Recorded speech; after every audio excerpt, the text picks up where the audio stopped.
Hi guys, welcome to our channel veggie వంటలు. ఈరోజు మనం చూడబోయే రెసిపీ మన బాడీకి ఎన్నో రకాలుగా ఉపయోగపడే రాగి మాల్ట్. అది ఎలా చేయాలో చూసేద్దాం. ఇంకెందుకు లేటు, లెట్స్ స్టార్ట్. ముందుగా ఒక గిన్నెలోకి చెంబు వాటర్ తీసుకొని స్టవ్ ఆన్ చేసి స్టవ్ పైన పెట్టాలి. రాగి మాల్ట్కి వాటర్ అనేది ఎక్కువ పడుతుంది. ఇవి ఒక 2 minutes బాగా బాయిల్ అవ్వనివ్వాలి.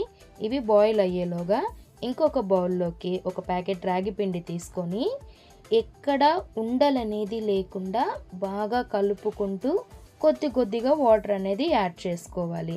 ఇక్కడ ఉండలనేది ఉండకూడదు, అప్పుడే రాగి మాల్ట్ బాగుంటుంది.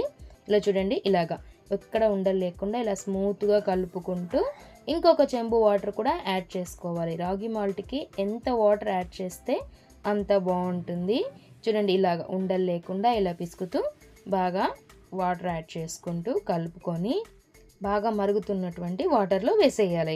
ఇప్పుడు ఇది వేసేసాక మనం దీన్ని కలుపుతూనే ఉండాలండి. ఎందుకంటే బాగా అది బాయిల్ అవుతున్నప్పుడు అడుగు అంటేస్తుంది, ఉండలు కట్టేస్తుంది. ఇలాగ ఉండలు కట్టకుండా ఇలా బాగా కలుపుతూనే ఉండాలి. కావాలంటే మీరు ఇంకొన్ని వాటర్ కూడా యాడ్ చేసుకోవచ్చు.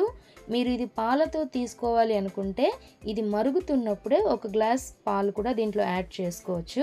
నేనైతే మజ్జిగతో తీసుకుంటాను. చూడండి, ఒక 2 minutes మరగగానే ఇలా దగ్గరకు అవుతుంది. చూడండి, ఇలా దగ్గరికి అయిపోతుంది.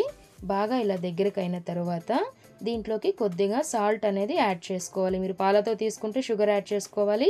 నేనైతే మజ్జిగతో తీసుకుంటున్నాను కాబట్టి సాల్ట్ యాడ్ చేసుకొని ఒకసారి మళ్ళీ బాగా కలిపి స్టవ్ ఆఫ్ చేసేసుకోవాలి. ఇప్పుడు ఒక గ్లాస్లోకి పల్చగా మజ్జిగ కలుపుకొని మనం చేసి పెట్టుకున్నటువంటి రాగి మాల్ట్ కొద్దిగా అందులోకి వేసి ఒక స్పూన్తో బాగా కలిపి చల్లారాక తాగేయడమే. ఇది ఉదయాన్నే తీసుకుంటే వెయిట్ లాస్కి కూడా చాలా బాగా పనిచేస్తుంది. వీడియో చూసి లైక్ చేసి షేర్ చేసి సబ్స్క్రైబ్ చేసుకోండి.